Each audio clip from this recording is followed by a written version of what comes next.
you ready? I guess I'm ready. Hello, everybody. Thank you for joining us tonight Down at the Crossroads. I'm Sean Sellers with Jake Bell, Mr. David Humphrey, and Michael Gerback's in the house, and we're doing Michelle's job tonight. Michelle's is recovering from her surgery, so it's just us tonight. It's going to be a fun show. We got a lot of topics to cover, a lot of things to talk about, and we got our second hour guest is going to be our good friend Steven that we've met in Chattanooga, Conooga a few years back. We're really excited about having him on, and we're going to be basically talking about just high strangeness, UFOs, you name it. We're going to talk about it the second hour. But as always, I want to thank everybody for listening to our show. I ask you to please check out our websites at southernparanormalresearchers.org, SeanSellers.com, also chroniclesofaSupernaturalist.com. We got our book out. I really appreciate all the support, everybody out there reading the book and all the good words and everything out there. So we really appreciate that. Special shout-outs to everybody out there, the SPR team. Shout-outs. And I really want to thank also Beth Ann, who's been a great help to me and my family, helping us out during Michelle's recovery and her surgery.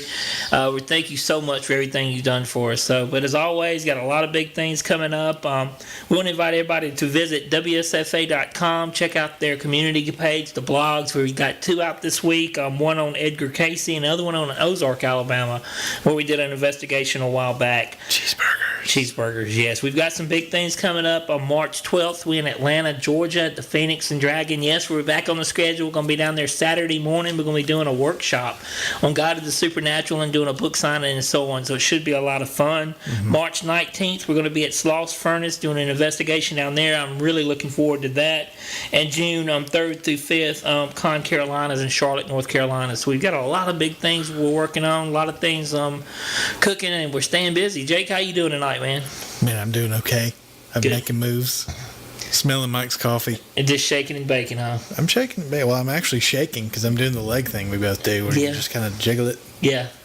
I'm shaking, but that's the coffee. I'm Cornholio. I need to turn his mic just got turned off. Wow. Ladies and gentlemen, Gerback just had a seizure, I think. Wow. You know, I do have a mute button, dude. What was that? I don't know. Gerback, what was that? Apparently he's Cornholio. You gonna cut him back up? I don't know. What is Cornholio? You don't remember Beavis and Butthead? No. Let me turn his mic on. No, you don't remember Beavis and Butthead? I never watched Beavis and When Butthead. he OD'd on cappuccinos, he turned it to Cornholio. No, I missed it. I've never seen it. Wow. You know, Jake knows what I'm talking about. Yeah, I know what you're talking about. I wish I didn't. But wow. You know, Humps is sitting over there just grinning like a jack-o'-lantern. He's like, you know what? We're going to have a good show tonight. We're going to have a great show tonight. I'm just soaking it all in. How are you tonight, man? I'm doing good. You know, I'm sitting here watching we're getting ready for the Battle of Libya, and, you know, that concerns me. I'm a concerned citizen of the United States. Oh, God, and I guess Yes. you're angry. I'm angry. I'm absolutely irately angry over it. Wow. We sent 2 battalion ships close to Libya. Would you dance if I asked you to dance? Just calm me down. Would you run? It hurts, Jake. Oh, it's good times. I want to send a big shout out to everybody on our Down at the Crossroads Radio Facebook page. Thank you for all the support, and thank you for adding friends and telling friends about our show on Wednesday night. Don't forget any comments or questions that you have for anybody here, Sean, Jake, Mike, Michelle, or me. Please contact us through our inbox or email. Don't forget www.seansellers.com and southernparanormalresearchers.org. Exactly. But, you know, Humpty, you mentioned the Libya thing, and it's really interesting in watching everything unfold and watching the gas prices go up. You know, it's a lot of things going on, and I know we've got a lot of topics to talk about tonight. We might even talk about Libya and what's happening there a little bit. But, you know what, the most terrifying thing right now that I know that we're personally dealing with is that Michael Gerback's going to do Michelle's news segment. That is going to be off the chain. Woo! Oh, wow. Tell a friend right now, get them to join the show because Michael's going to try to do the news segment. Oh, are we ready to try to do this? I just won't wear a pearl necklace like she did last week. You know, speaking of that, you know, Mark, a longtime listener, big fan. Yeah. Of Sean Sellers. As soon as the Cornholio thing came up, he left. Did he really? Yes, he's out of chat. You know what? He's a smart man. He is a very, very smart man. Are we ready for this? I think so. Let's go ahead and get this started. Is the FCC ready for this? Yeah, I hope so. Go back. Let's go with the news. Okay, the first story is Postal Service on path to be broke by October. The Republican-controlled House opened the envelope of a postal finances on Wednesday, and what it pulled up wasn't pretty. Unless things... Would it pull up a picture of hump and a thong? I mean, Yes. you know, guys, that news story is absolutely ridiculous. Everybody that's breathing should figure out that the Postal Service is going to go under due to the internet. Everybody's paying their bills online. People, I mean, really? Wow. Calm me down. I'm fired up tonight, guys. Man, you know what?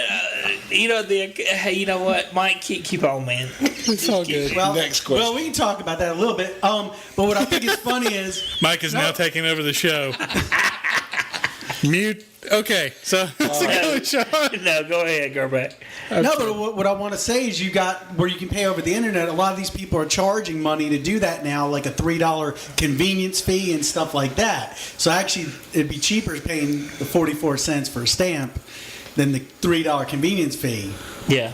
And if you guys are hearing all that popping, Mike he's filleting that mic.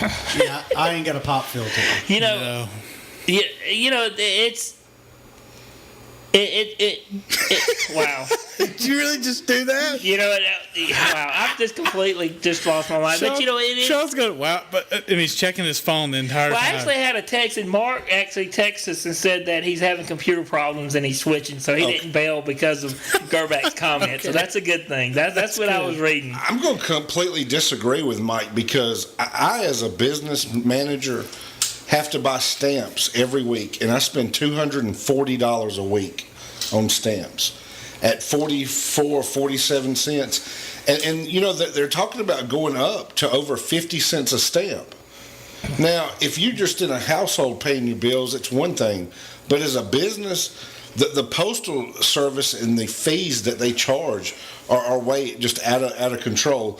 And I've seen lately in the past year where the Postal Services are trying to compete with the UPSs as far as the rates and shipping.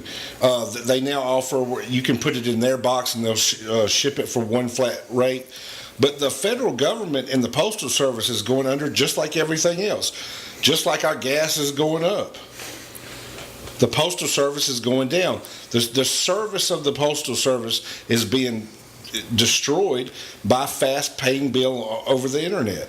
Anything that you can fast pay now, or the businesses are doing bill pays. That's where the Postal Service is going to be no need within the next 5 to 10 years. You know, and a lot of people that depend on shipping things, you know, usually don't use USPS. They go through UPS or FedEx or something like that because it's USPS is generally looked at as not dependable. Yeah, and you know what? It's just one of many things and changes to come, and all we can do is kind of sit back and watch. All right, what's our next one, Gerback?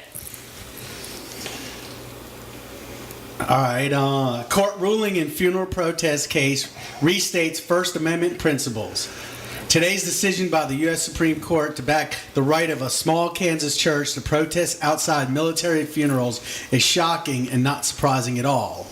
Basically, you know, it's the Westboro Baptist Church that they do the God hates fags and different things, messages they send out, and they protest funerals like thank God for dead. We're on terrestrial radio, Mike. You might want to tone that down. And thank God for dead soldiers. They have signs out, but they're pretty much, the court ruled it that they followed rules. They were in public property, and they were following First Amendment rights. Yeah. Wow. I mean, it is kind of bad what they do, but you know, it's horrible what they do, and I think it's absolutely a travesty. And what they're putting out, you know, it's what they're doing. Is it right? You know, I think what they're doing is hurting Christianity more than anything. And I think, you know, it is freedom of speech. You can't really stop it. But I think what needs to be done is actually a group of men get together, and next time they protest, you show up and you give them a good old-fashioned dose of what it's like to be an American, and then see what happens to them and see if they want to keep keep doing that. And I think, we seen the police turn their back in Wisconsin. And I guarantee you'll be surprised what the police will do the next time one of our fallen heroes is there and they're being protested. Watch them turn their backs where they get the fire beat out of them. And that's probably what needs to be done. Yeah. How about some dignity? I mean, is that asking too much? Yes, you have the freedom of speech. Yes, you have the freedom Did the irony just hit you right in the face? It did. I mean, how about some dignity? Wow. That's like Mike asking for y'all to be serious. Yeah. I'm kidding, You're okay.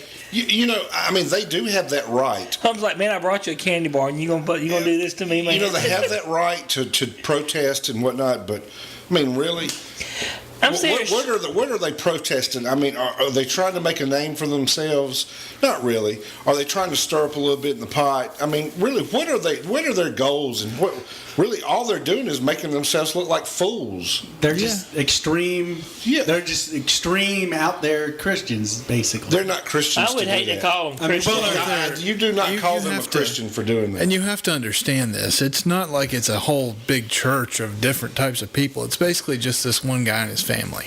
Yeah. I thought it's like 30 members. Well, that's what I'm saying. What happens if somebody shows up and just beats the fire out of them? I'm talking about just whops them. Nothing. No, they get. Do you think they'll think twice before they come back again? I think they would, Sean. I think that they're to oppress the First Amendment, because if you break that, well, they'll turn around and sue you for X number of dollars because you didn't let them have the freedom of speech or protest. I'll tell you this, man. That as you know, throughout the years, I've been extremely critical about our government. I've been critical about a lot of things going on. But there's no greater sacrifice than anybody can be is to decide to serve in the military and serve our country. They go where they're sent and they do the job that they're taught, and they're absolute heroes, and they deserve to be treated as such. And when they come back here, they deserve that right. And I think anything that does that, the way they've done it, is horrific and shameful, and I can't believe it, and that's why something needs to be done. But I understand about that. How has someone not put a mask on and taken a pipe to him? I really wonder that. Because me too. Has it ever happened in Alabama? No, I don't think it has. That I know of. No, I don't think it's happened in Alabama. No, it's probably not ever happened in the South. If you were to go back, where's this case coming out of? They're in Kansas. That figures. Yeah. Yeah. Wow. You know what? That's interesting. What's our next one, Gorback? Earthquakes in Arkansas may be man-made, experts warn.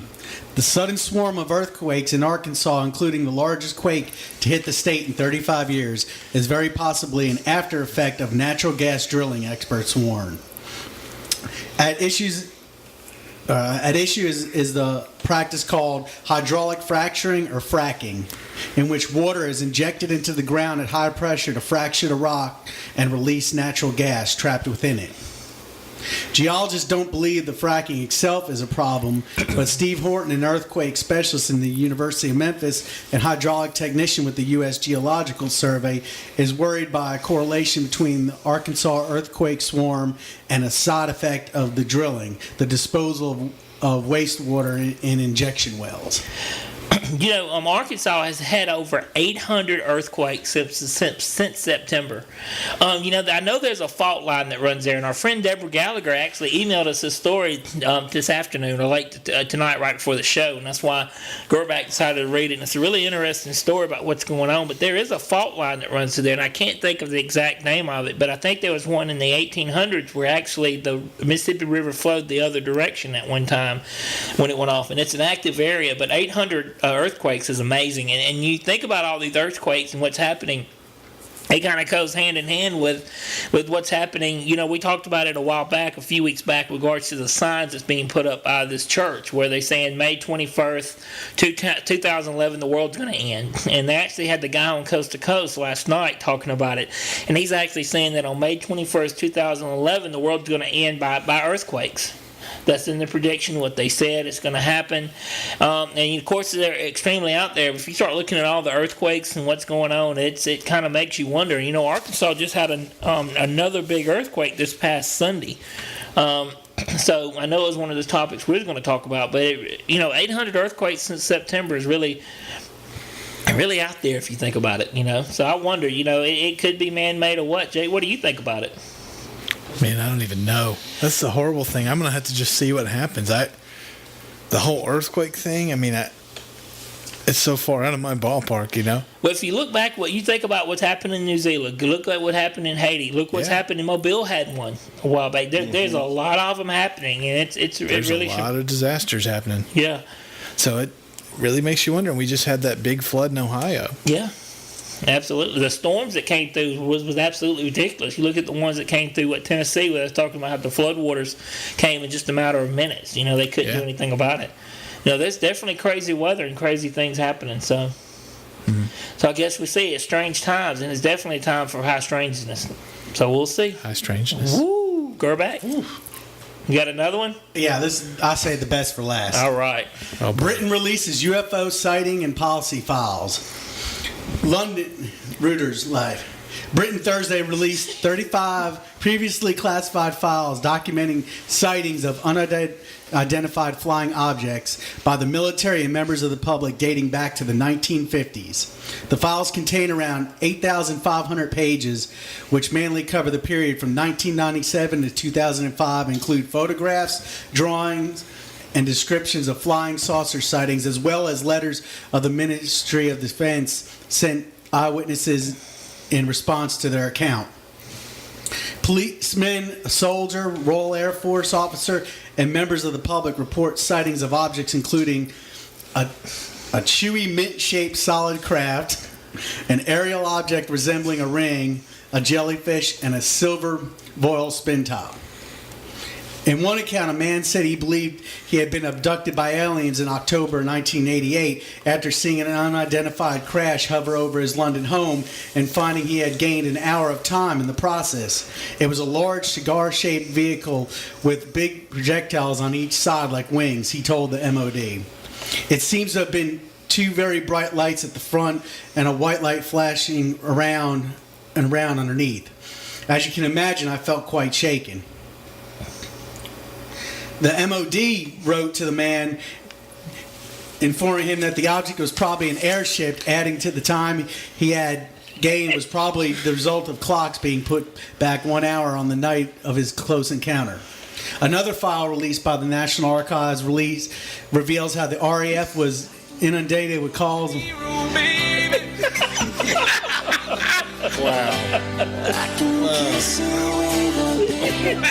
I'll save you from the UFOs, Mike. I would stand by you forever. Wow. That's good times. Good times. Well, let me add this. It says at the end of the article you can download the files free of charge for 1 month at www.nationalarchives.gov.uk/UFOs. There's about 35 files on the page. That's really interesting. There's a UFO site I think I read every 10 minutes somewhere in the world. And I know Brazil just recently had one that's made some news. And then you think about Russia too. I heard that was kind of out there a little bit. I know I was telling Jake about it and he looked it up a little bit. There's a lot of things going on with this UFO stuff. And the weird thing too is a lot of the people that's having the sightings and stuff to the day. I know we've had Jason Simbro on a lot of times talking about UFOs. We need to get him back on soon. But a lot of times when people witness these UFOs and these things and sightings, you might have, let's say you and your wife's in the car and you see it. And then maybe another car sees it, but nobody else sees it. There's a lot of reports that it happens, that not everybody sees it, just a few people. That kind of makes you wonder a little bit about it. But it's really out there. This phenomenon that's happening, does it go hand in hand with what's reporting? Who's to tell? But it's something building up to it, and there's a lot of shows and a lot of everything else. It kind of bringing your attention to it. I know last night V was on Ancient Aliens. There's tons of shows that's out there that's kind of talking about what's going on and building up to something. But the UK's been definitely leading kind of the charge with that. And there's always strange stuff coming out of Russia. What do you think about the new movie coming out March the 11th? The Battle of Los Angeles. Yeah, where they take over. I think didn't they come up with the idea of that? Pretty much what happened during World War II. Mm-hmm. The actual battle for Los Angeles. Yeah. that's pretty much where it comes from, which is kind of interesting. And Jake, you got actually the Russian story, don't you? Yeah, it's kind of tripping me out a little bit because it says the headline reads "Close Encounters of the Purd Kind." Aliens spoke to us in a cat-like language, claim Russian flight controllers, and it makes me think like if you got a tape of that. Like you'd hear just Russian language, I can't do Russian, and then you just hear meow meow meow meow meow meow meow meow meow meow meow. You hear the Meow Mix theme song. Yeah, makes you wonder. That's aliens. Yeah, but anyway. Air traffic controllers in Siberia claim they were buzzed by a high-speed UFO with a female-sounding alien who spoke in an unintelligible cat-like language. So Beth Ann apparently has hijacked a UFO. The mystery object suddenly burst onto flight monitors over the remote Russian diamond capital of Yakutsk, I think. It was shown flying at a speed of slightly over 6,000 miles per hour and rapidly changing direction in the early morning sky, it's claimed. It sounds like Beth Ann's driving. Yes, because it was running late. Wow. I just muted him. The UFO was logged at the height of 64,895 feet above sea level and appeared to interfere with aviation frequencies. On footage posted on YouTube, an air traffic controller made clear he sought to make contact with the UFO. The Russian aviation workers are heard in the control tower trying to make contact with the ship by going meow meow meow meow meow meow meow. But yeah, it's a purd. I gotta hear this. I wonder if there's a YouTube. I'm gonna have to look that up. Here's the YouTube. Let's see. We'll get that in a minute. But what do you think? Cat-like languages. I can't imagine what that would sound like, but there's no telling. But you know what? It's out there. Take some time when you're Googling and go and look at some of these sites and some of the strange stuff that's being seen, and it'll really kind of blow you away. It's every day you get this news and these sightings of these things. It's nothing like just this short term. So it kind of makes you wonder a little bit what's happening, where we're going, and what's really out there. So, wow. So we're just pretty much reporting it as we go. The Russian flight. Strangely enough, just reporting it. Moving on. Moving on. Now, have you ever heard of the 7 Gates to Hell? I have not. There's a place in Kansas called the Stoll Cemetery, and it's reported to be... I've heard of this before, and I kept trying to research it, and I can never find anything that's even remotely looks like it's credible as a source or is even really logging any kind of good folklore, but the Stoll Cemetery is reported to be a gateway to hell, much like Isn't one in Huntsville? Yeah, what is that? The story in Huntsville. Green Mansion or Green Mountain, something like that. The gate to hell at Green Mountain. There's supposedly 7 strewn about the United States, and I can never find the other 7. There's like just this one. If you... there's all kinds of crazy stuff here. It says, author Lisa Hefner Heights has collected numerous legends that have added to the mythology of Stoll Cemetery. Some of them include the fact that the devil also appears at Stoll, and they have fact in quotation marks, people, on the last night of winter or the first night of spring.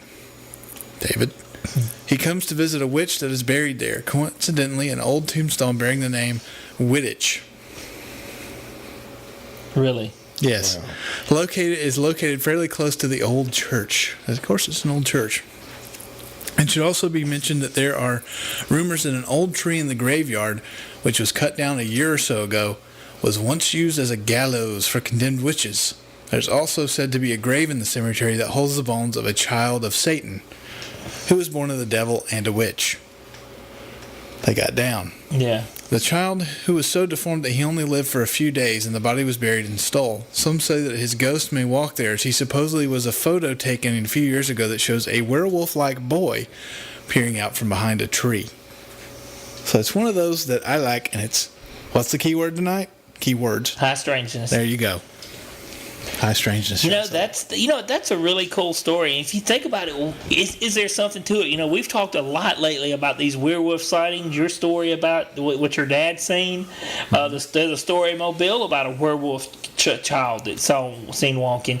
And I recently watched something. When I came home today and made lunch from a show, we watched a show, and they was talking about the gates of hell in the world through legends and stuff, and they was going to cover some of them. And mean, what's my opinion on that? What I think about it? It's possible. You look at we talk about the Crossroads all the time. These dimensional things. Could these places be portals?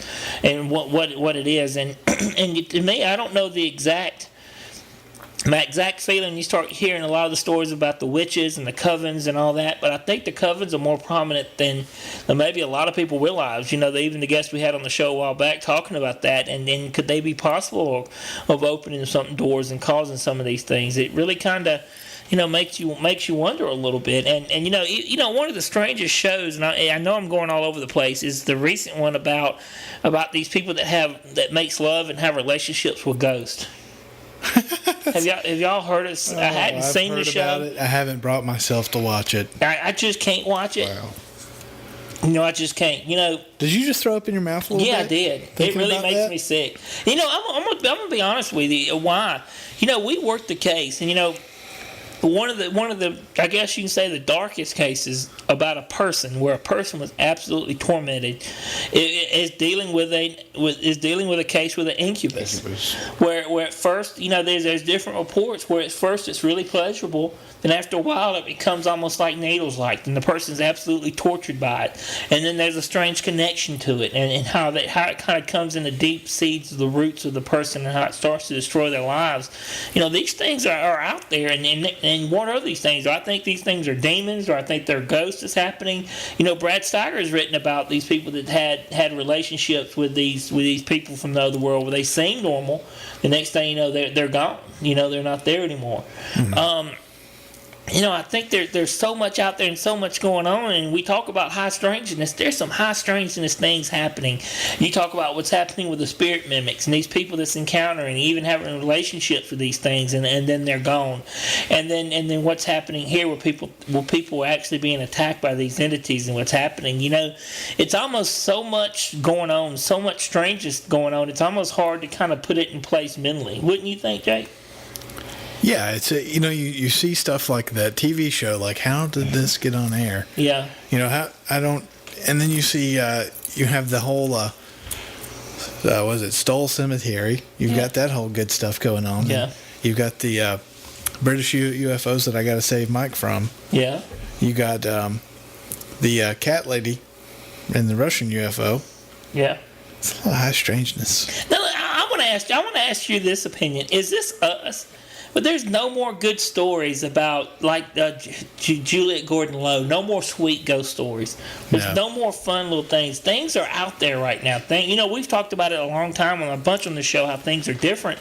But if you really sit back and think about it, things are absolutely completely different. I mean, there's no more simple stories. Everything's a little bit darker to it. It's a little bit of a twist to it, and you can't all put it in a demonic bucket. It's all demons. What is it? I don't know. We're going to have Rosemary Ellen Gowdy coming on, talking about our new book, talking about the jinn, and it talks about the genies and stuff, and how these dimensional things, how there's a hierarchy to them at some points, and that's something we've been saying a while, and a firm believer with it. You know what? Speaking of that, David.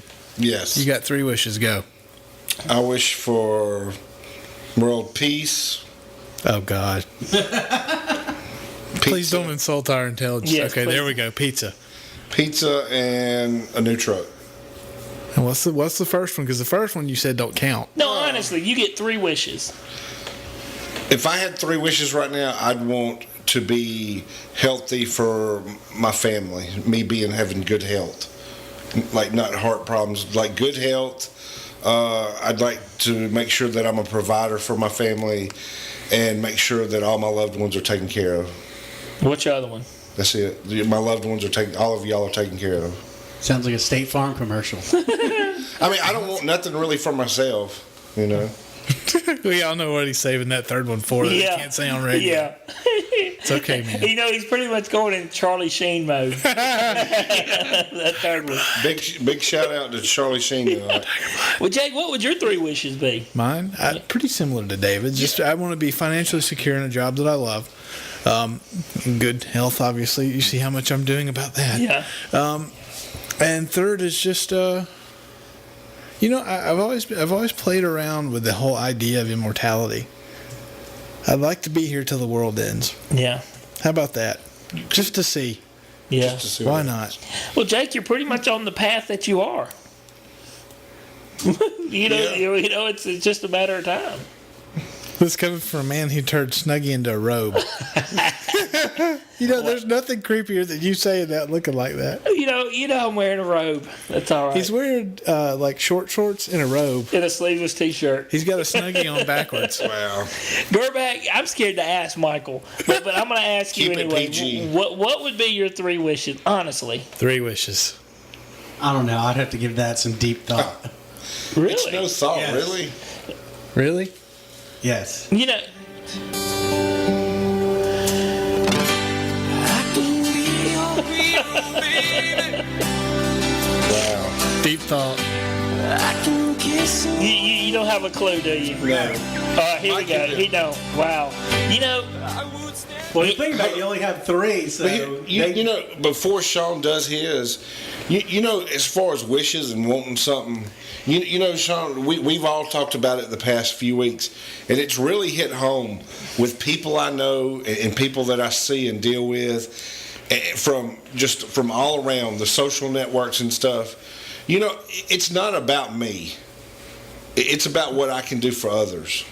And I know that's very cheesy and corny coming from me because I am such a hardcore guy. I'm kidding. But you know what?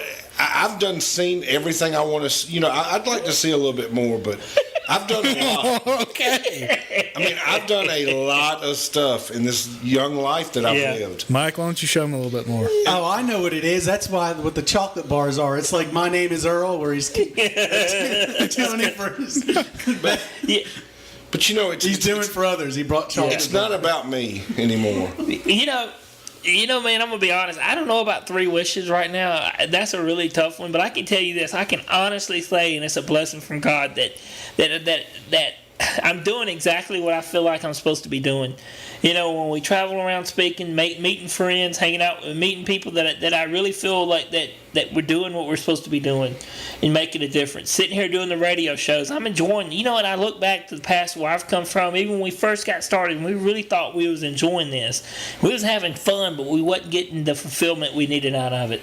And I think I really feel blessed about what we're doing. And I think if I have 3 wishes, of course I'd want my family to be healthy and happy, and that falls into being financially secure in the whole 9 yards. You know, number 2, I would hope to be able to continue to do this and continue to explore the unknown and doing it. And what makes it so special is doing it with wonderful people along the way. You know, I think that's. Hold on, I need to puke.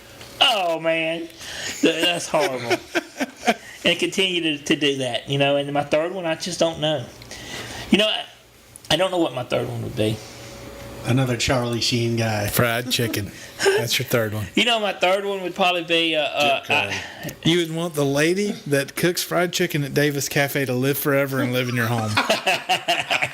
Yeah, that's pretty good. Or Yeah. dip cone machine. You'd be like, all you have to do is go, fried chicken. Yeah, fried chicken, collard greens, I thought cornbread. it'd be on his own Christmas. And you'd have the little dude from Fantasy Island bring it to you. Yeah, I thought it'd be on his own White Castle restaurant. Yeah, that would be. You ate a suitcase of them. Yeah, I would do it in a suitcase. I do like White Castle. But you know what, man? You know, I think when it comes down to our own wishes, all the wishes we did is very doable. You know, if you really think about it, it's very simple wishes. And I think it comes down to doing what you want to do and finding the happy place for your heart and really focusing on making a difference. And I think that's kind of what we're doing. A lot of times I wonder, are we really making a difference? Are we really helping somebody? But I know that I feel that we are, and I feel that we're learning along the way, and that's pretty much all we got to do. And whatever our point is and our place is, I don't know. And I know Jake just mentioned before about how he wants to see how it all unfold. And like I said last week, I think we all have a role in this now. It might be very small, but it is a role, and I think we are playing parts of what's unfolding. I do think we're part of an epic thing that's happening. I think this is a role that we're in, and we're doing it. And I think our roles will be changing in the near future more and more. That'd be fun. Yes. You know, I was thinking about that, and I guess that's like the old Southern adage, you know, there's a difference between a dude with $1 million and a millionaire. Because like me and you, as long as we had our basics taken care of, there would be some silly stuff bought with that $1 million. Oh man, yeah. You'd have a basement dug out and your own private lazy river.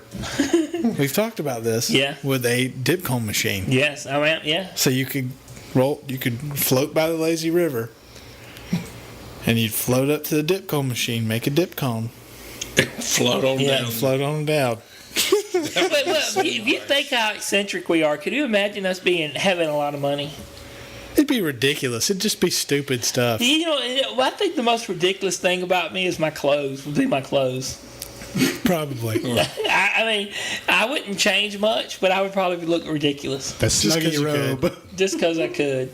Like I'm wearing the Snuggie as a robe. It's like you could tell because Lewis Black makes this whole comedic thing about how if you look at all these people that embezzle these millions of dollars, what they buy with it is dumb. Yeah. It's like a $12,000 umbrella stand.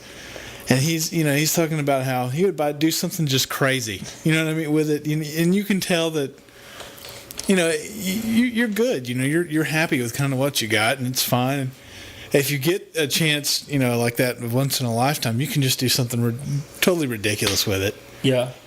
Like the lazy river thing would happen. Yeah, I could see that happening. I would definitely buy a bus for us all to travel. And stock it with the driver. Yeah, we'd have a driver. We'd go everywhere. That's what we'd definitely do that. And we play the Johnny Cash song. I go wherever. And 4 suitcases of White Castle. Yeah, White Castle. You'd be like, you remember that movie Richie Rich where he had his own McDonald's? Yeah. That would probably happen. Yeah, there's no telling what could happen. But what do you think, Jake? We've gotten serious conversations before and lately about where we at and what's going on and what's happening in everybody. But you hadn't really shared a lot of your opinion. Even we had a deep conversation coming back from Chattanooga.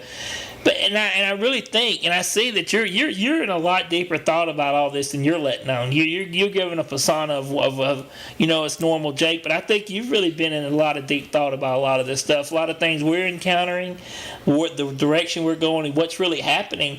And then I really think you're kind of having a realization that it's really happening, a lot of this stuff that we've talked about and a lot of saying. Do you really feel it, or is it just me picking up on all this? Well, I mean, yeah, y'all keep saying, like, I give the safe answers. Like, I'm not really saying what I'm feeling. I am. I don't know what else I'm supposed to say. That's what I feel. Do I really strike you as someone that wouldn't be honest? No. The point is, I think you're honest. I know you're honest, but I don't think you're really, you're saying the safe answer. You're saying what you think. You think safe, but I think a lot of times you hadn't processed. You're trying to process it, and you hadn't processed the right way. Well, like, I mean, yeah, to go out on a limb, I don't know. I mean, can you give me a specific here to go off of? No, honestly, we've talked about this, that there's definitely a change. Yeah. That there's been a shift. There's no ghost there. Yeah, I've said numerous times I haven't seen a ghost in about 2 years. Why do you think that? Why? I mean, I honestly think it's coming down to where the spiritual world as we know it has changed. As far as, the whole thing that's happened for years as far as, ghosts and crap like that. And I just don't think it's that way anymore. How does it affect your core, or does it affect you at all? Does it draw questions when you see all this UFO stuff? You see the earthquakes, you see the shift in when we go and work these cases and what we're seeing in people, what we're seeing with these entities. Is it shaking? Is it affecting your core beliefs, or I know you believe, but kind of the way you've seen things. Honestly, what might be throwing you off is I'm way more comfortable in that than I am ghosts. But I'm way more comfortable in it. But the point is, I think our whole team is more comfortable with that, because that's pretty much our point in what we're doing, and I think we're finally doing what we like, and I think we're sensing, and what we've been talking about. It's a lot free flow, I guess you can say. Than ever before, because we're actually doing the work that we're really supposed to be doing, and seeing what we're finding. You've seen me on investigations. I get bored at the drop of a hat. I mean, I don't really care until it's something just completely ridiculous. But to me, I know for a fact, I might say it, I might sense it, feel it, and everything else, but when it comes down, when I start to really see it happening, when I start seeing these earthquakes, and I start seeing all the news reporting it, and I start seeing a lot of the things that we know that's coming, and I'm seeing it in real time, to me, it's a really an eye-opening thing more than ever. You know, it's one thing that what we've done a year ago, and when we talked about it, than what we're doing right now. And I think that's why I get so frustrated with you.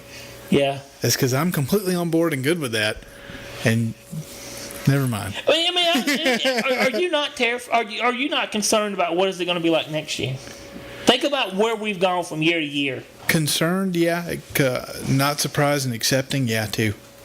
Because I'm good with it. Because I tell you, the way I see that we're going spiritually and what we're encountering and what's happening, we could, in a blink of an eye, the world as we know it's going to be changed, and you'll have to go to a complete different mode. Yeah, I believe in the immutability of the human spirit, though. I think, in one way or another, we'll always be around. It's just, I feel privileged to, if things end up being as cool and as serious as we possibly think they're going to be, I feel privileged to live now. Yeah. And share it with the people I get to share it with. Well, like the guy that was on Coast to Coast talking about May 21st, the end of the world, the earthquake's going to happen, and how 1 minute somebody's going to be here, and the next minute God's going to take you away. Then everybody else is going to be left here to torture. And perish and go through the whole nine and everything else. That's very similar to what we've kind of talked about dealing with the dimensions, about dealing with these passageways throughs and through and being here. But I think a lot of us has got to really stay here and go through that a little bit of hell that's going to have to go through to help the process of what's happening and to show the way that we have to go, while others are going to retreat. It's almost to the point that you're seeing things change on all fronts. I've always talked about when we travel about how the physical body is such a minute part of who we really are. It's about our spiritual body, and the more and more we're feeling it and we're seeing it and it's happening, and then it's really hard to accept too at the same time. And I can just imagine what a lot of people are going through, and more and more I say it, and I'm a firm believer that you see in people go sound asleep now, and people are starting to wake up completely. I've talked about a few weeks, and I guess I can say a year or so ago, I've talked about how I said, people are starting to slowly wake up. I'm even actually sensing that it's even a bigger change now. It's being sped up. That people are being completely put to sleep, and other people completely being woken up. It's like bam, bam. It's not slowly happening, and it's a complete shock. Mm-hmm. And these things, Gerback asked us about something he saw, seeing that dark shadow figure. Do you think it's bad? I don't. I know what I honestly think that is. I think that you're doing this work. You've done this work. You're starting to get your faith back. You're starting to get a lot of things straight. And now these things are here watching you, like we wrote about in the book about Jack. What do I think he is? Do I think he's bad or good? I don't know. Could I think he could be an enemy? Absolutely. I think he's been watching me for a long time? Absolutely. I know he has. He's been around. He makes his presence known at certain points. But it's not that time. It's not our time yet. And that's the same thing that be happening to Gerback, and the same thing happening to everybody else, that your time's going to come. And you're going to have to face these things, possibly. You just don't know. You can sense, a lot of times you can sense an enemy. And you might know it's threatening, but at the same time, you like them well. It's almost like you accept it and it's respect, and you go forward. That you're not fighting the same fight. I think kind of when you brought up earlier about people waking up, I think it's right now it's past the point of waking up being important. Now is what do we do with it now that we're woke up? Yeah, I think that's the direction that I'm really wanting to see people go now, because I think that message is out there. As much as it's going to get out there, it's out there. That's done. We now have to go on and implement the next phase of what we need to do. We need people to stand up and say, okay, you know what I'm talking about. I don't have to explain it to you in detail anymore. Let's find out something we can do with this that's helpful. And, if you ask me psychically, and since it really asked me, the weird me, what should people do waking up? They should do two things. They got two choices. Mm-hmm. They should A, fortify themselves spiritually and their family, or they should B, grab your spiritual sword and get ready. That's your two choices. And either side is just as admirable. You've seen a lot of people make choices now that I'm a spiritual warrior, and they go off and they cause harm to themselves and they cause harm to others. And it comes down, I think you really got a point now. So you know what, I need to spiritually build myself up. I need to get everything in balance for myself. I need to get myself in order. I need to fortify myself spiritually. I need to build my family's strength up in faith and what's really important with us. And you become that. And other people such as maybe like as us, it's time to grab that spiritual sword and proceed forward. I think it's a responsibility of someone that's already prepared, and says they are, to do it. Yeah. And, take responsibility for who you have around you and say, okay, I'm going to teach you how to do this. I haven't before. I'm going to teach you how to do this. Yeah. You need, just like I'm sure Mike Tyson had to have, boxing analogy, had to have someone that took him aside and said, look, this is how you correctly hit somebody. You have to have that. Someone has to do that for you in order for you to become good. Oh, yeah. You got to learn to take a punch. And, strangely enough, you was talking about the 7 gates of hell. Yes, because it's awesome. It's awesome. But in my theories, like I talked about last week at the end, if it's a gateway to your safety, do you not think the enemy's going to fortify it? And if it's not at a portal or a dimensional interest way, do you not think evil in the earthly realm and in the spiritual realm is going to fortify that? And those are important for us as researchers, is to look into those and look into those spots and really see what's really happening in some of these locations and really see what is these things dimensional, what they're coming from, and really look into it, because we need to find those spiritual portals and those gateways because that's going to be vital at a certain point when things align correctly. That's going to be that's going to be areas that we as researchers really need to look into, and we really have to turn more into the researcher's form to see what's happening with families, see what's happening with these entities, and see what's happening in areas and places around homes and so on. Because a lot of the cases we get into stuff is related to the land or directly to a certain person. So I think it's also very important, I think, to not let the information cloud what you're doing. Don't get so caught up in the research that you forget the practicality of what you're researching for. Yeah. That you have a goal in your research. Like a lot of paranormal teams, just like, well, we're going to collect some evidence. And they don't have a goal of why they're collecting evidence or what the end goal of evidence is. I think before you start researching, you should have a goal that you want to hit. Yeah. That way you don't get caught up in the you don't lose sight of the practicality of what you're doing.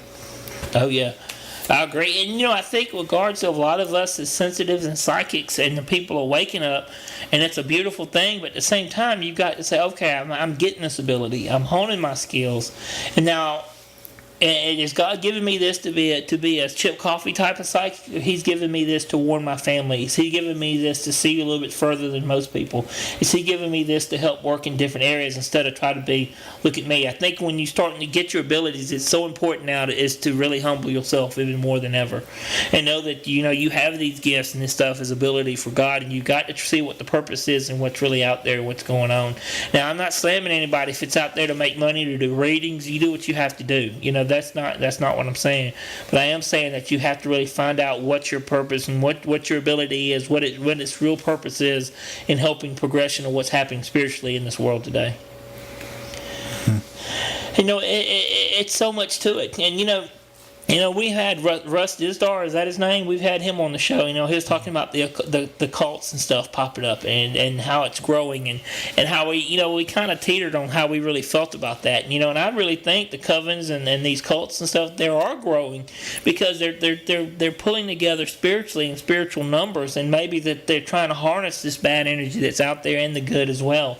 I think it's something that you can't really ignore anymore either, because I can tell you that when we did an investigation one time, we stumbled on some things that draws questions, and it's out there, and should we judge? No. Like I said, if it comes down to fortifying ourselves and trust our senses and see where we stand, that's where we need to be. But I think it's really coming down as drawing the lines in the sand. Don't judge, but don't ignore your gut instinct either, because you have, as a human being, normally an intrinsic knowledge of good and evil. Mm-hmm. If you look at something and it strikes you as bad, chances are it's probably bad. Yeah.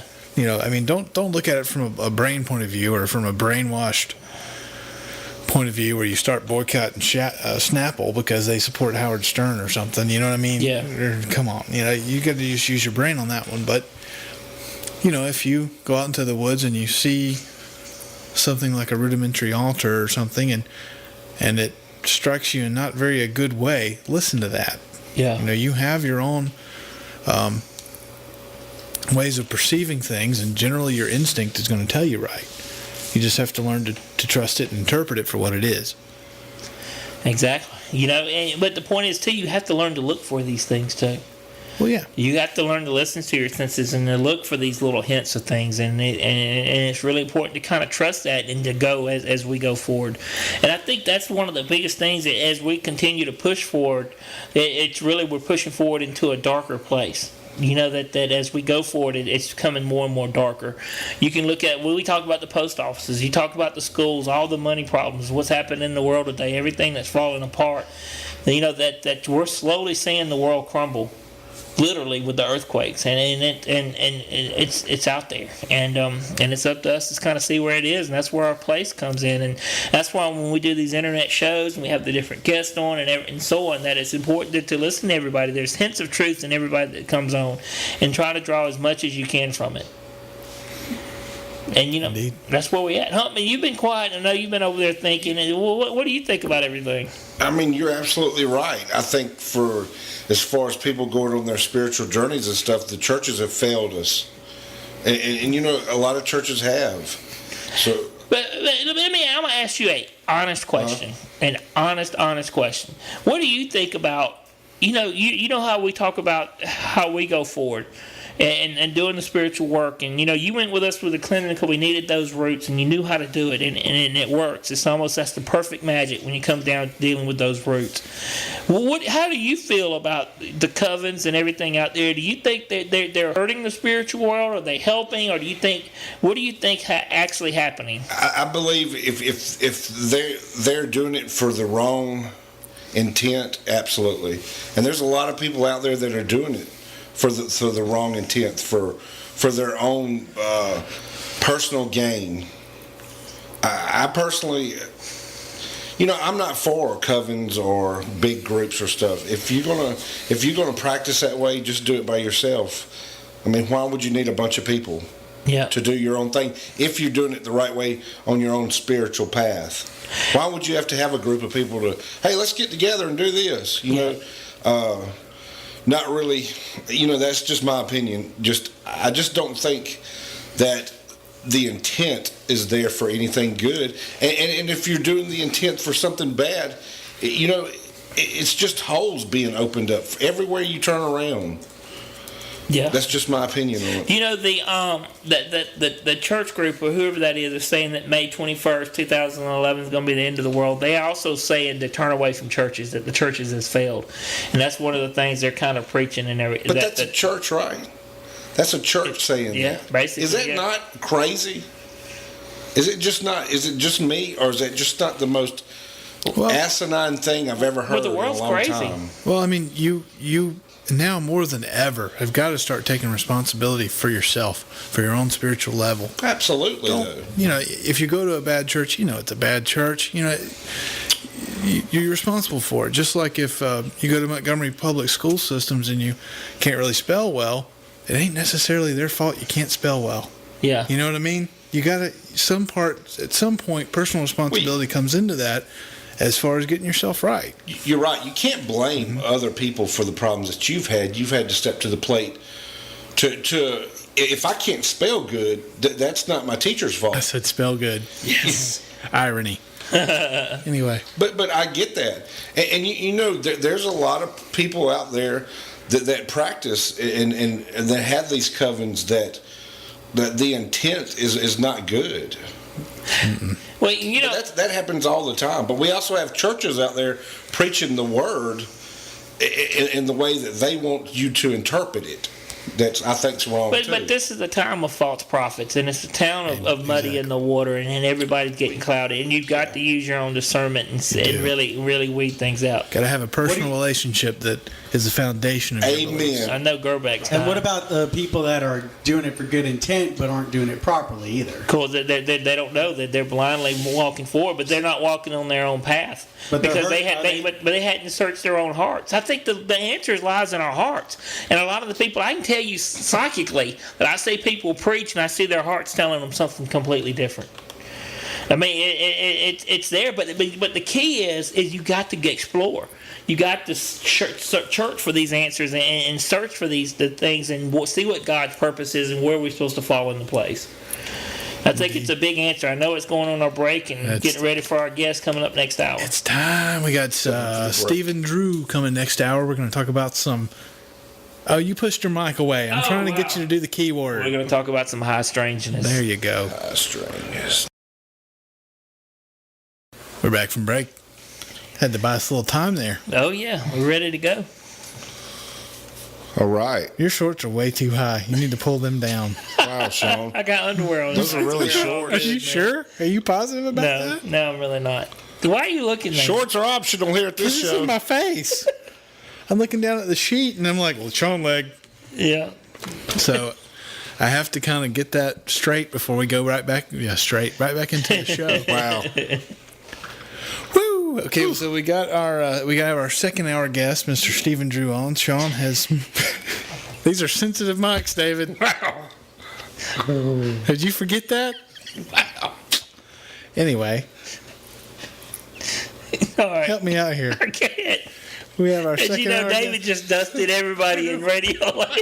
guest. You keep forgetting that, man. What a show. And there's nothing we can do about it. But you know it's just that utter silence. What I was gotta that? bring him on. Okay. All right, let's go. Apologies to our guest. Yeah. Now, we have Mr. Stephen Drew on the line. That's someone that Sean has spoken with several times, I think, at Connuga for the most part, if I remember correctly. And we're going to talk about what, Sean? High strangeness. All right. Mr. Drew, how are you tonight? I'm doing very good, thank you very much. How you doing? We're doing great, man. As you can see, we've had a lively little intro there already. Uh-huh. So That's always good. So you got some high strangeness on your end tonight, huh? Yeah, I mean, it's difficult to know where to start talking about stuff. I mean, I like listening to shows like yours. I mean, I've just always been fascinated with the paranormal in all respects, and which is how I started looking into it more and more. And I mean, some of a couple of the best stories, really, though, have been about aliens. I was fascinating. I mean, I can just start telling you if you want one story which didn't happen to me. So this is the thing: I've never seen an alien in my life. I've never seen a flying saucer, but I believe there's so much overwhelming evidence out there that I'm prepared to believe that there is something out there that we define as being alien. And one of the most interesting things that happened to me is that I was about, must have been nearly 20 years ago, I was reading Willie Strieber's book, Communion. And I was with my wife and we were visiting her relatives in Switzerland.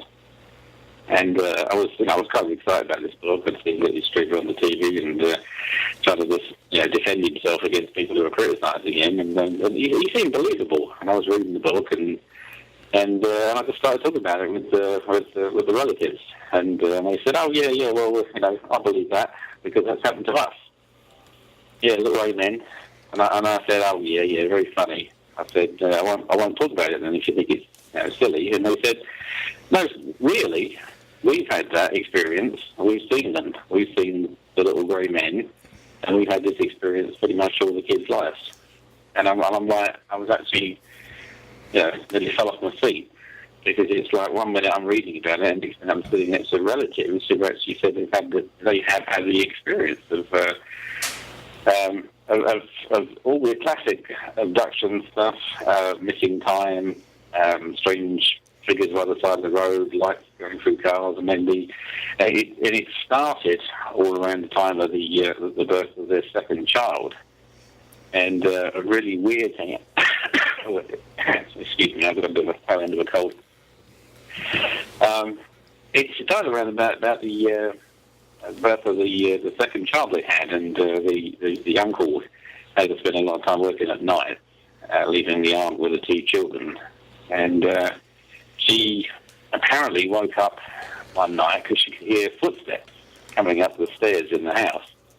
And she sort of sat up in bed and she was like challenging whoever was out there. Who's in the house? And she was getting kind of disturbed by the fact she could definitely hear footsteps coming up. And then she was sitting up in bed and the door opened to her bedroom, and in walked her grandmother. And it was kind of disturbing because the grandmother had been dead for some time, and yet there she was now standing in the doorway. And she just said to her, "Don't worry, I've just come to see the children, so you just go back to sleep." And at that moment, she passed out and just went straight back to sleep. And in the morning, there was nothing, and nobody had been harmed. But of course, she had a very, very uneasy feeling that really wasn't her grandmother, and something was really amiss. And that was at the time when that was in England. This started in England, and the uncle remembers seeing he'd been standing outside the place where he worked as co-workers, seeing lights moving around in the sky, and he described seeing like lots of little lights breaking away from the bigger light and going off somewhere, and then returning to the bigger light later on, and I remember standing out there for quite a while watching this. And it's funny because I've heard that the majority of people that spot UFOs at night time are smokers, and that's exactly what they were doing. They were having a smoke break, and so apparently smoking outside has been good for UFO spotting.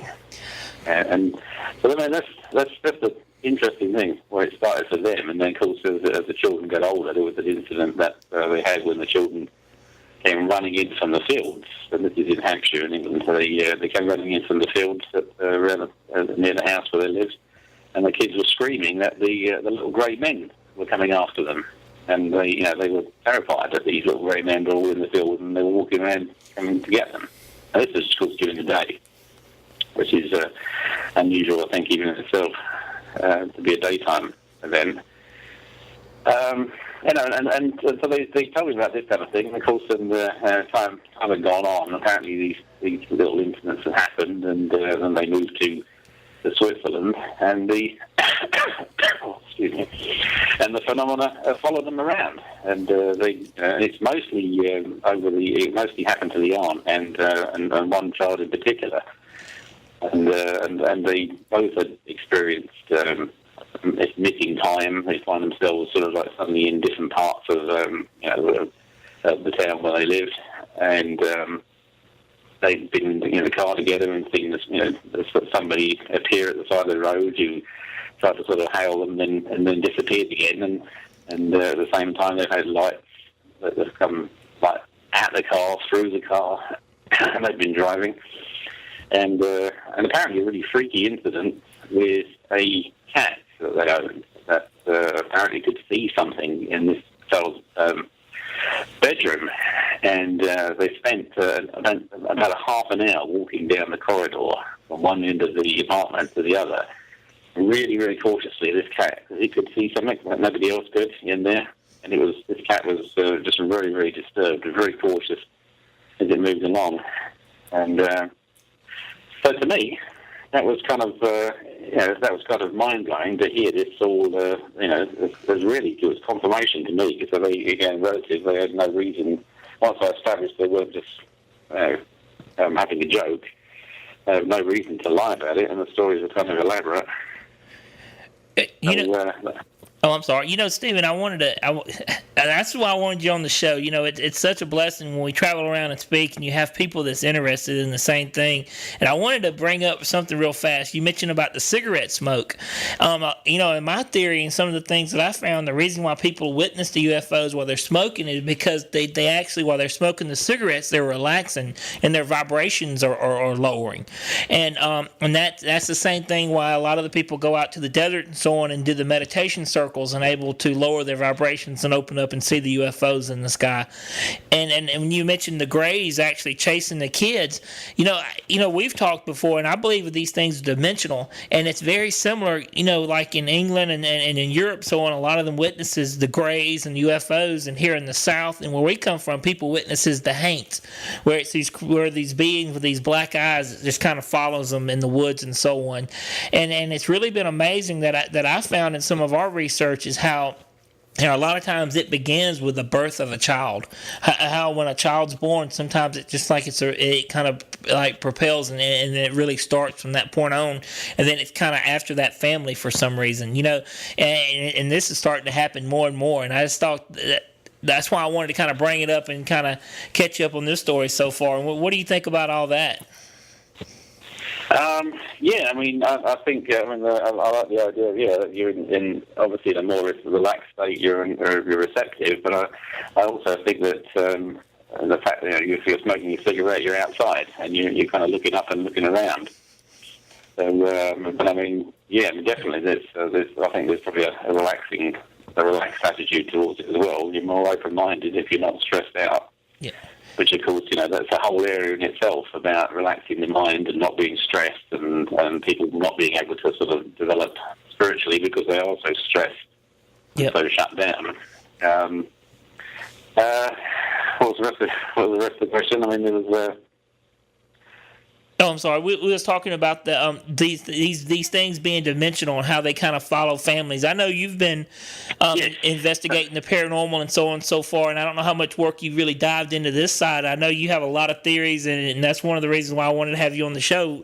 But what do you think about how it follows families and what it seems to be, where pretty much when a lot of times a child's born, it kind of kicks off? And one of the things too, why I really appreciate you is that when we travel around, you can just sense where certain people has that gift and has that light, and I know that you're very good sensitive and a psychic, and I really appreciate your opinion, and I kind of wanted to get your insight on it.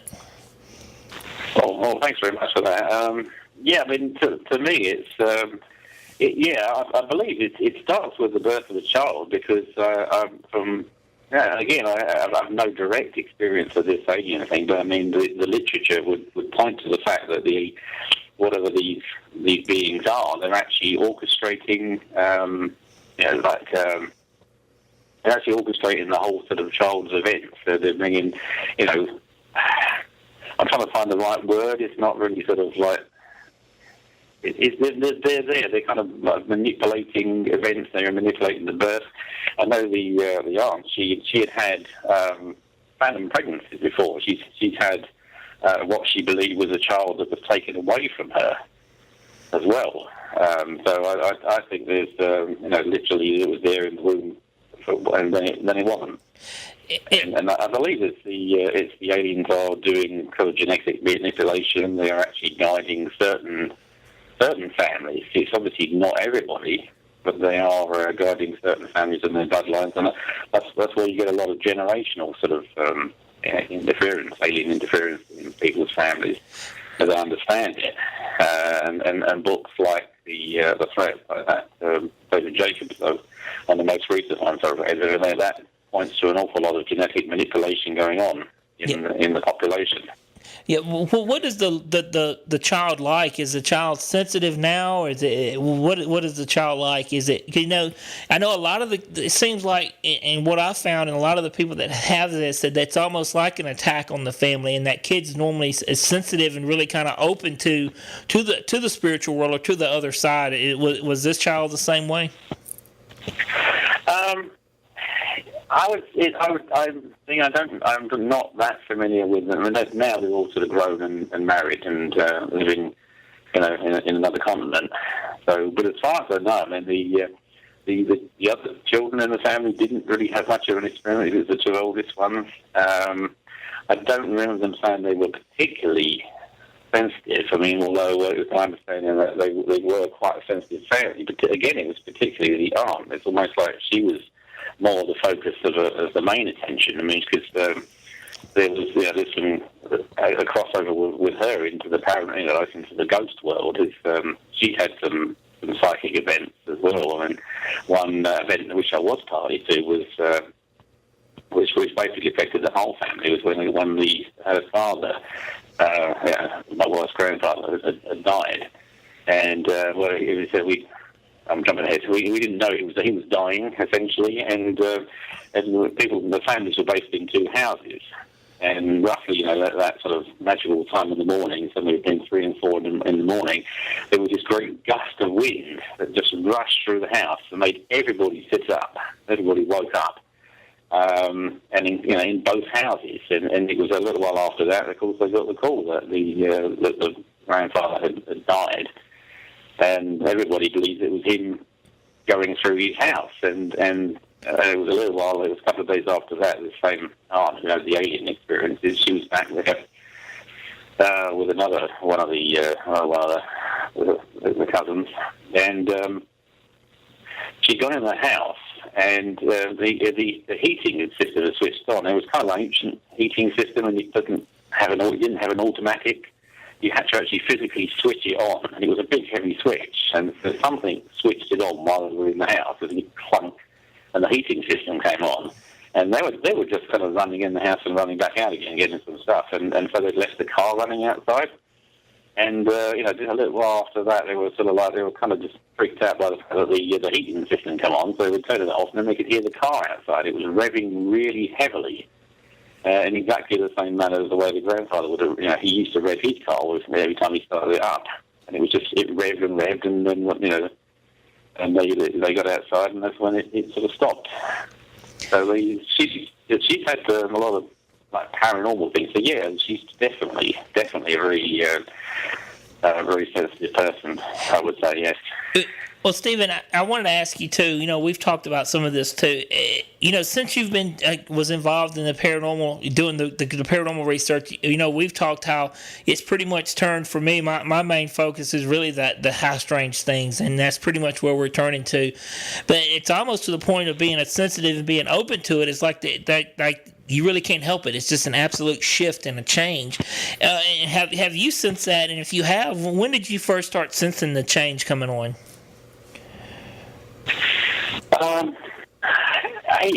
I think things changed a couple of years ago, because it's always like, and again, it's funny because I've always been interested in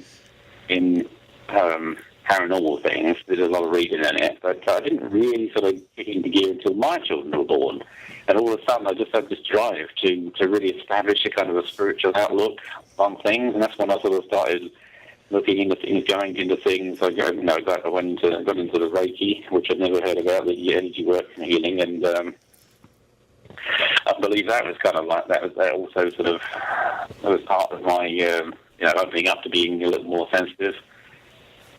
As time went on, that's when I started to see things clairvoyantly when I was doing Reiki on people, and then it started in I must have been back in 2001, I suppose. That's when all of a sudden when I'm finding myself sort of sitting and talking to people, and then I'll start getting images and start to talk to them about the images of what I'm seeing, and it turns out to be that it's completely relevant to them, and it's relevant to them with one particular person in mind who's a deceased relative that's starting to, what I believe is sending messages through. And it started to really sort of pick up, but then of course I thought it was later at that point the energy sort of started to shift a little, and things, especially I think in the last couple of years, things just haven't been the same. Everything sort of seems to break up and sort of like be falling apart, and I can't really explain what it is, but there is. I mean, is that what you mean? Yes, sir. It's like there was just something changed, yes. And it's just not the same anymore. Oh yeah, I can't define it. Yeah, exactly. That's exactly what I mean. And one of the things I wanted to ask you, I know for us, when we travel around, we do a lot of investigations and a lot of research and a lot of the things. And you mentioned it when you was telling us the experience and the story of your family, where the entity actually pretended like there was the grandmother that passed away. I know for me personally that I've sensed a lot of the cases that we've worked where actually that other sensitives has come in and they claim it's a ghost and it's claiming it's so and so, but it's just not there. It's something else that's pretending. And one of the ways I've always noticed to kind of tell is see if their mouths move, and that's one of the. I know it's a little silly way that works for me, but did that start happening to you, or have you been sensing that when you was doing some investigation with the team you was affiliated with? How do you mean, like that things have been not quite right? Yeah, it seems to be a ghost. A lot of people think it's actually just an earthbound spirit or something like that, but it's not. And it's not a demon. It's one of these things that you're sensing that I really don't know what it is. It's something there. It's a dimensional being. It's some hierarchy to it. It has some interaction, but it's just not human. And I know I've sensed that more and more, and especially in some of the cases that we've worked when we've encountered some of these entities that other people might think it's a ghost. It's just not. It don't have that human element. Have you encountered these on any of your investigations? I'm sort of racking my brain. I think there's one. I know there was one house that we went to, and it had quite a lot of activity. I saw most of this stuff, as you know, it's all the sort of this kind of mind's eye stuff, and I did see one ghost, for want of a better word, and I was able to see him going out and walking in a certain direction outside the house. I mean, and I said he was walking to a cemetery, and they was going, no, there's no cemetery that way, it's the other way. And a few days later, they did investigate, and they found out there was a really old abandoned cemetery that way where this particular figure was walking. And so there was that character there. There was a couple of other things, and what was quite disturbing was at one point there was this. We were up on the upstairs level, and we were kind of looking downstairs because a couple of us, and one person could sense it, and I could see them. It was a group of three sort of dark entities with red eyes, and they really, really were not. They just weren't pleasant. They were just, you could tell that they really would, if they could, they would have done something unpleasant. And they were definitely, I mean, as far as I'm concerned, I couldn't see how they would be anybody's relatives. It was just almost like it was a group of three, and they were just kind of unpleasant. And I mean, I was the only one who could see them, but everybody felt them when they actually rushed up the stairs. It was like a rush of wind, and which made quite a few people sort of startled. I have no idea what they are. I mean, they were just something that was kind of also that came into the house and sort of moved through it, and then it was gone again. It's almost like, well, we hang here too, and that was it. It was kind of nasty and menacing. So I mean, there are some. I've encountered some strange things. There are some unpleasant things out there. I mean, there's generally sort of benign things, but there are some weird things happen.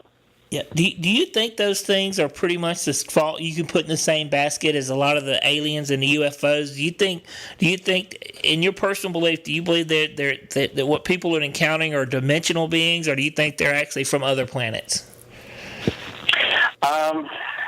That's hard for me to answer because, I mean, as far as I'm concerned, anything I've seen that's been like a conscious entity on a ghost investigation, anything I've seen there has there's definitely been, it's hanging around, but it's not really on this plane. It's kind of and it's almost in a plane that's just slightly off from where we are, but they hang here. Whereas I just, as I say, as far as I know, I've never had any direct alien experiences. So I had a really weird week in Atlanta, and I heard 3 stories all in a row. I'll tell you about that as well, if you like. Yeah, please. But I've never actually. The only time I've ever had any interaction of an alien nature, which is really weird because it was. It was all pretty weird, really, but this is really weird because it was the first time I was with the ghost hunting group when I joined it, and so of course, they were keeping a watchful eye on me to see sort of whether I was going to come up with something genuine or just sort of waffle. And at one point, it wasn't for us to go to investigation. I just started picking up information from the person, the woman who's in the house. And I started picking up what I believe was her father, and I was giving her information, and it was sort of verified. And I said, but this is really weird. I said, he's telling me that he had an encounter with aliens. And you could hear kind of like a couple of the other investigators go, oh, no, come on. It's like, these ghosts talking about aliens. This is like a double whammy. And so they were kind of, you could feel the skepticism. And then she said, oh, yeah, that's right. I remember, yeah, he did. He was convinced that he did actually have an encounter over by the, this lake down in Atlanta. And then, which everybody went, no way, But that was weird because it was what I believe to be somebody in the spirit world telling me about their incident with with aliens. So I can't make any claim to know what aliens are, other than the fact I believe that they are here. I heard you talking about the jinn, the book about the jinn earlier on, and I think that's as good as an explanation as anything. The jinn, because that's been around for quite some time as an explanation. These figures that come from another dimension. I think I think both things are plausible as far as aliens go, because there's plenty of physical evidence that supposedly that leaks through from various sort of NASA transmissions and weird things floating around in space. But I believe that a lot of it it has to be interdimensional thing as well. You mentioned you mentioned about how the paranormal team kind of said, "Oh God, aliens." We've talked about that, and I think it's really hard now. I remember when you first get involved, you can just investigate ghosts. Now you can't just do that. I think it really, to the point, you have to research and look into everything that's going on. I know for us, we do anything from creatures to aliens, you name it, and strangely enough, it all ties together. And I think pretty much we have to evolve as researchers and looking into this to try to find what's happening. And it seems to me personally, as more and more we find, the more and more we find out we don't know, and it really becomes even more confusing. But it's definitely seemed like that it's all kind of pouring in together at the one time. It's almost like that everything's changing. And we've talked about the aliens and so on, and I know we mentioned about the genetics and about the hybrids and so on, and about the, I guess you can say, I'm trying to find the best way to ask this question. What do you think about the people that's being here? We talked about the reptilians, and I guess that's a good way to do it. Do you think a lot of the sensitive people, the psychics there, I know some people believe this, are descendants from the people from Atlantis, or descendants from these alien beings that's kind of, and their lights coming on because it's all kind of lining up for 2012? Again, I don't know. See, I don't really know what to believe about 2012. It seems like we are heading towards something in 2012, but I think there's an awful lot of hype around 2012. I mean, it's the theories on the Mayan calendar is that they actually just may have run out of stone, so they stopped 2012. But I mean, there are other things which point to 2012 being like some kind of transformational point. I don't think it's not an end of the world. It's definitely some kind of transformational point.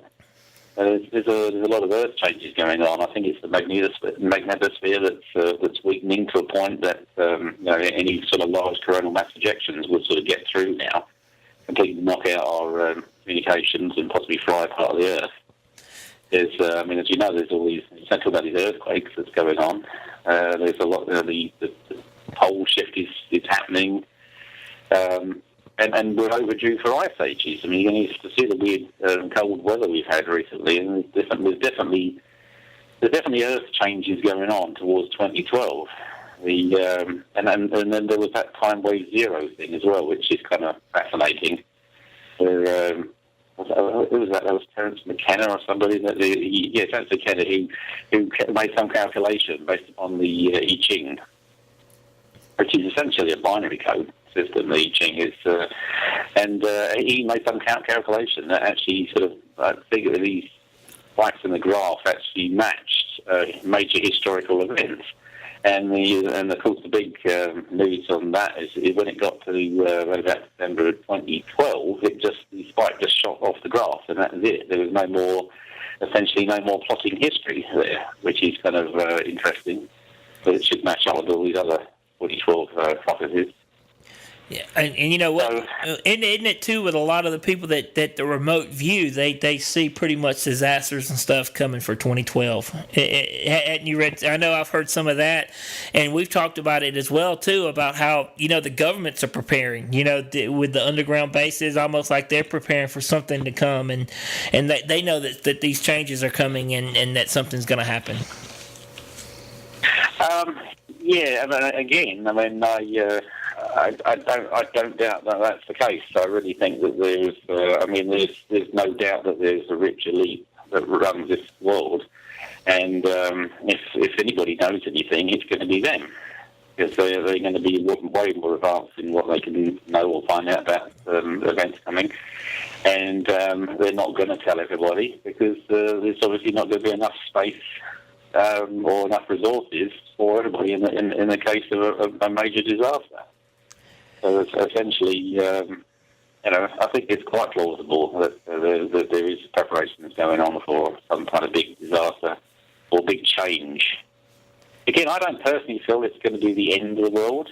I think it's just going to be some kind of radical change. And I think it's possible it's tied into human beings from waking up a little bit more, becoming a little bit more psychic, a bit more sort of tuned into the universe. It seems to be that there are a lot of people to become a little more aware of this, of what's going on in the world. That would be my theory as to why there's so much garbage in the food supply, and this fluoride in the water is not a good thing. It's all bad for your brain. It's all bad for your thinking. In my most paranoid theories would be that that's been deliberately done in order to keep people sort of like incapable of awakening and incapable of realising any kind of psychic awareness. Yep. This is my strange theory and kind of beliefs of what's going to happen. I believe that there's going to be just unbelievable drastic earth changes. I think that there is going to be certain people who's going to go below ground and going to kind of come back to try to rebuild. And I also think there's a lot of people waking up spiritually, and they're realizing that their spiritual body and how they can pretty much rise to places they never thought they actually could. And I believe in a lot of the research and some of the things we've done that I think we've talked about how I think there's dimensional portals, and I actually really do believe, and I think that it's possible that you can come through these portals and pass through, and that could be a way to escape and try to process your way back through around to make a difference, and how it really won't be the end of the world. I think there's been like 13 distinction events in the history of the planet, something like that. But I'm really wondering if there's certain that we're a lot of us waking up psychically to help lead certain people to that higher place, while others are really getting done down, and others knows what's happening, and they're preparing to go underground. Yeah, I think I probably feel the same way about things as you do. I think I think there is an elite that know what's coming down.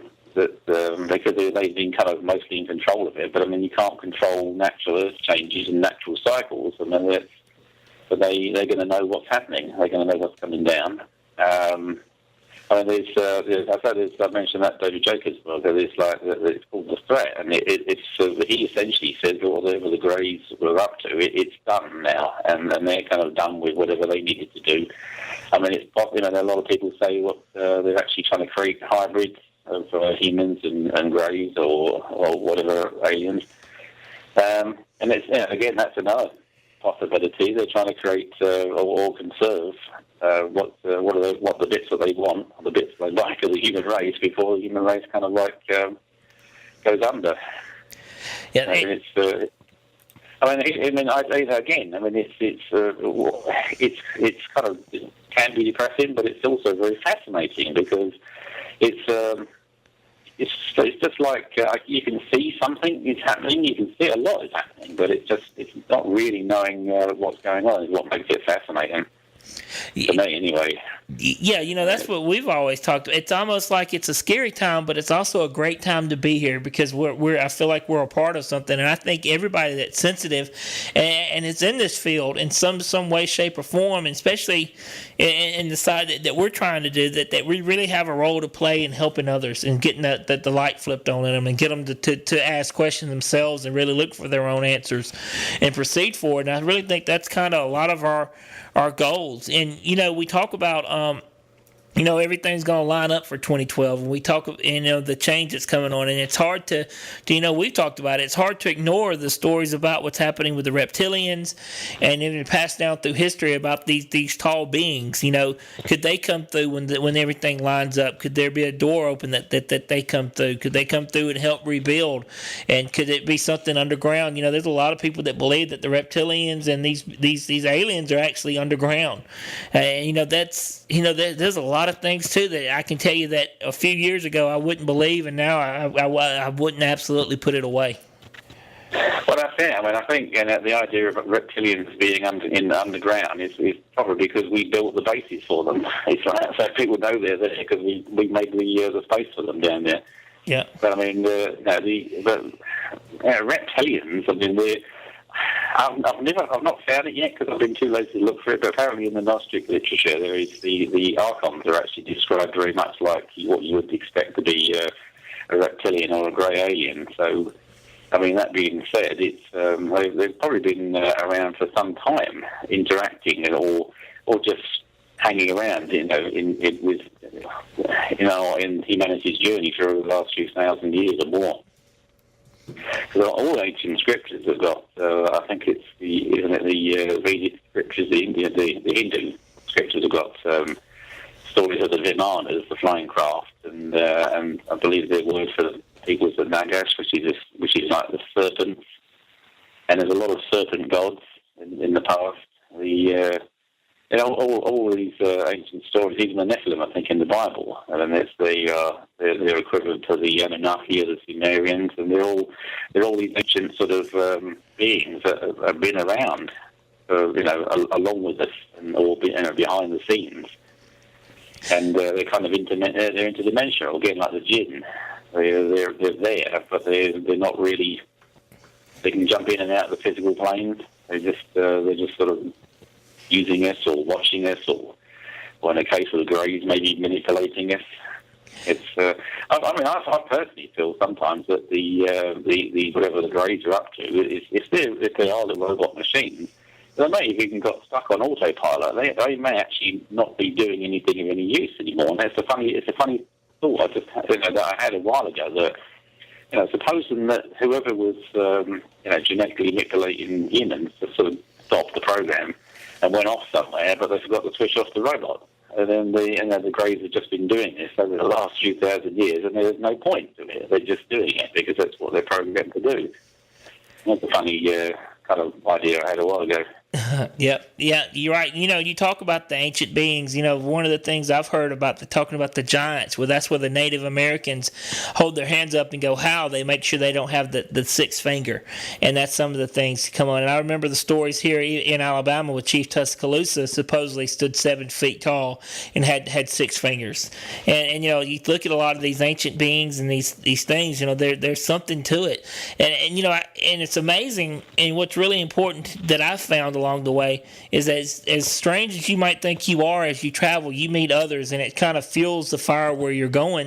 And it's almost, I know for me personally, where as I've been on the strangest part of my spiritual journey, I'm finding others to help kind of fuel it along. It's almost like we're all coming together for certain reasons. Have you felt that way or sensed anything similar?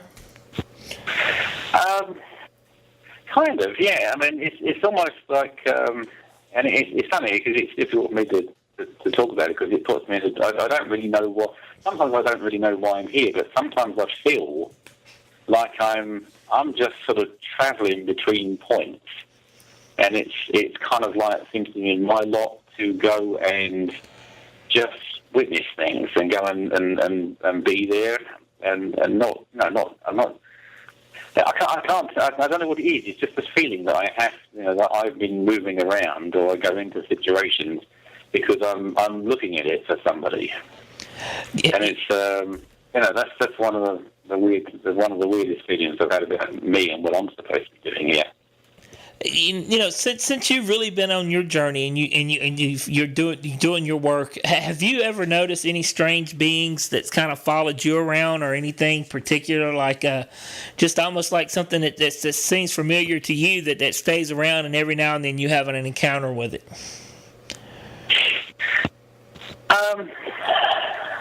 No, not really. And this is something that's always kind of concerned me, that everybody talks about their spirit guides and meeting their spirit guides and having spirits around and that kind of stuff. I mean, it's just like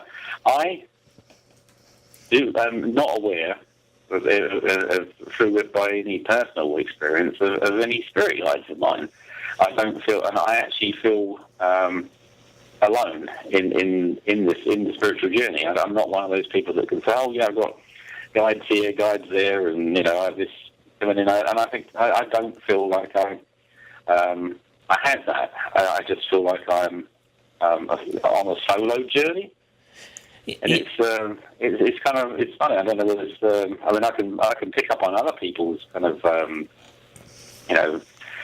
thoughts and relatives, for want of a better term, and pick up all kinds of things about other people and buildings and situations. But I've never really, other than what I did when I first, my first really first began. It really began with a Native American workshop, and I did like some journey work in there, and then there's been some figures I've met that way on a shamanic journey, and they've been kind of like a couple of those have kind of stuck around in my mind, but nothing that I've ever physically seen outside. This is, which I think maybe I don't know, maybe that's just maybe it's just me, because I don't think there's any right or wrong any of this. I think it's just different. I think everybody's just sort of different. They have their own sort of rules or their own game they're playing. Yep. I was in New Orleans several years ago when I actually got committed to my journey, and I had a priestess Miriam's a voodoo priestess there, and she actually told me the loneliest journey you can take in life is your spiritual journey, and you have to take it alone. And to me, that's always kind of stuck with me. And has anybody ever given you a reading about your past and about your generational and kind of where you've come from?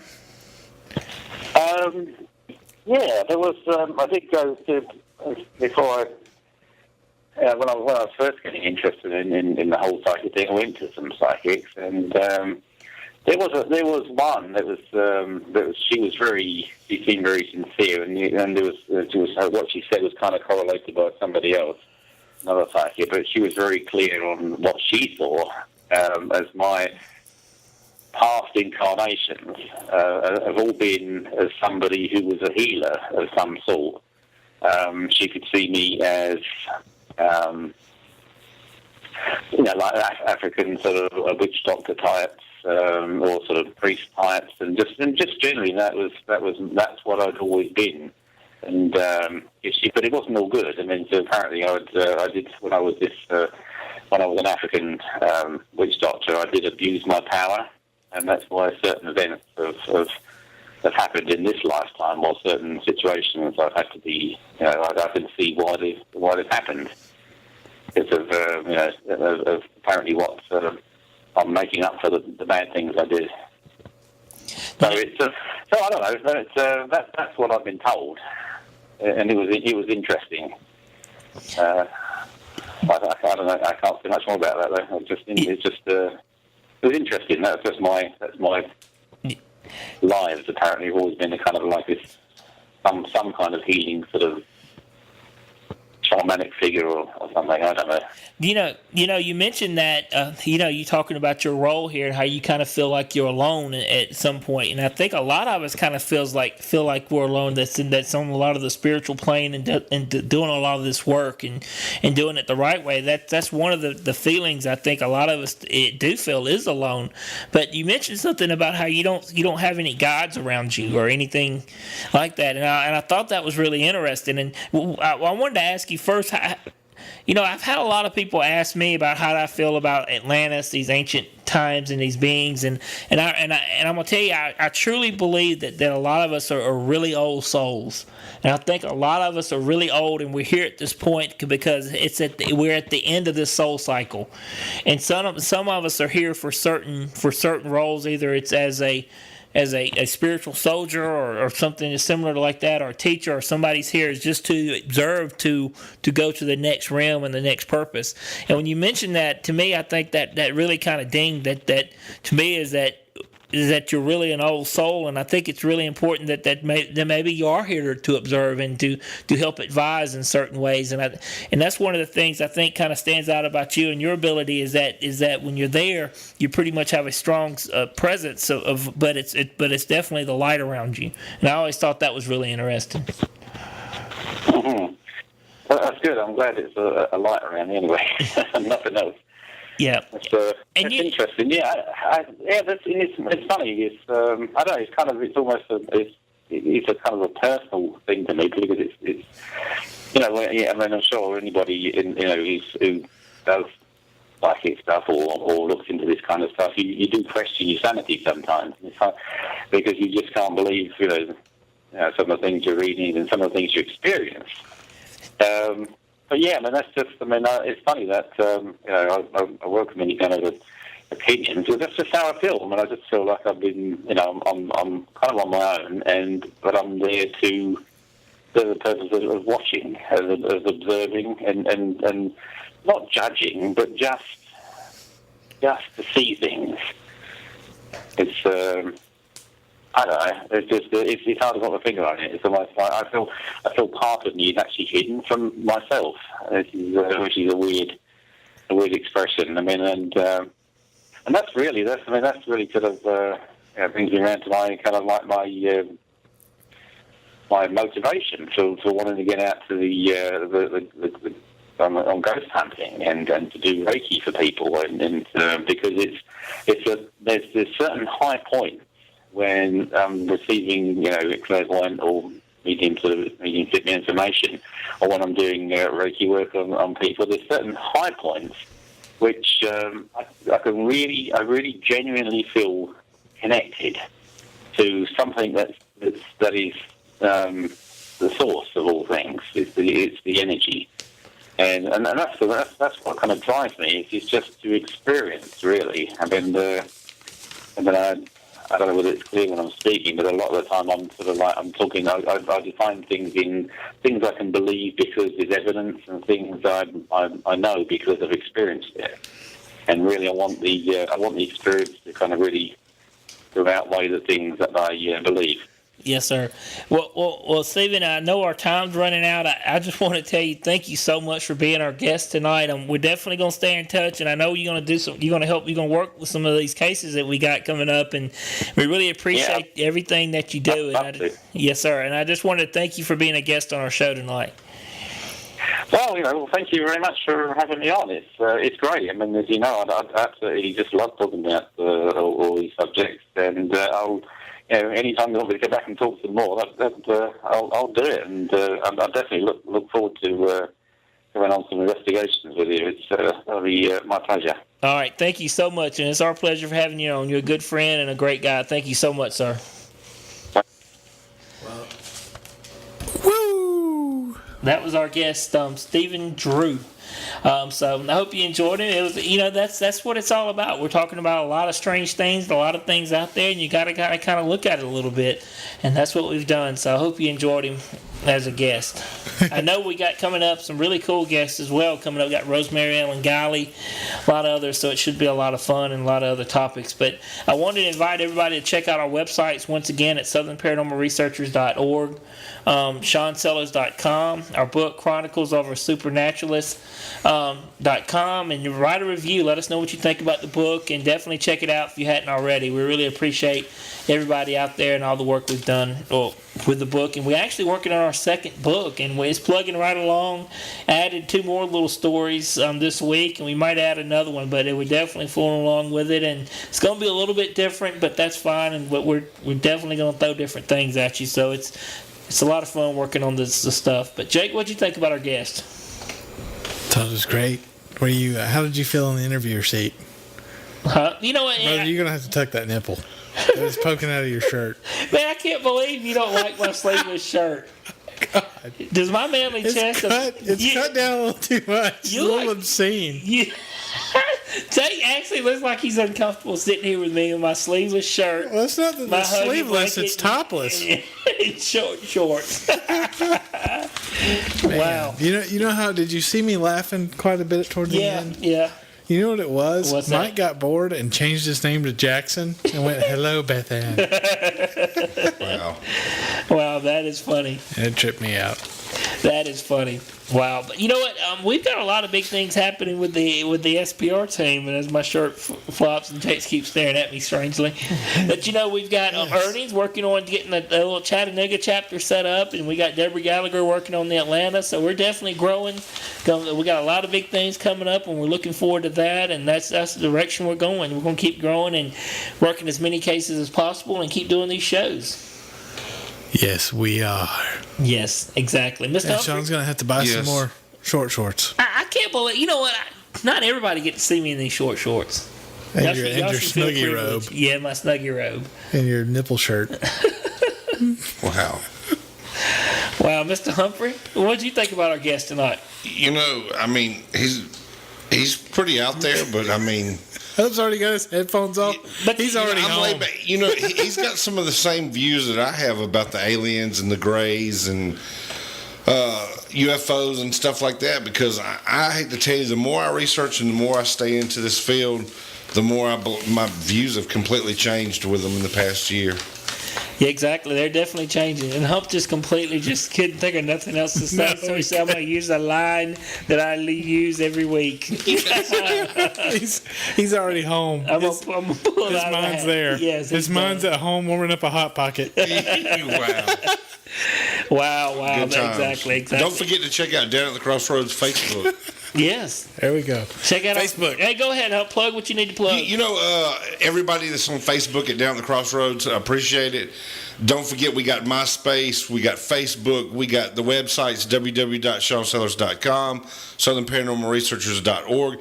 Any questions or comments, please email us. If there's a special show you want us to do, email us and let us know. The book's out. So check us out. We're all over the place. Sign the guest book. Exactly. And, we want to appreciate, thanks again to Beth Ann. All she did was helping out with us, and then Michelle, and we really appreciate everything. Mm-hmm. Thanks for all the prayers and wishes from everybody out there to her getting well, and we definitely appreciate it very much from the bottom of our heart. But I guess we'll go ahead and start wrapping the show up as always with John Wesley's rule. Do all the good you can by all the means you can and all the ways you can and all the places you can as long as you ever can. Guys, I'm Sean Sellers with Mr. Jake Bell, one and only Mr. David Humphrey, Michael Gerback. Thanks to our guest, Mr. Stephen Drew, tonight. I hope you enjoyed the show. We love you guys. Good night.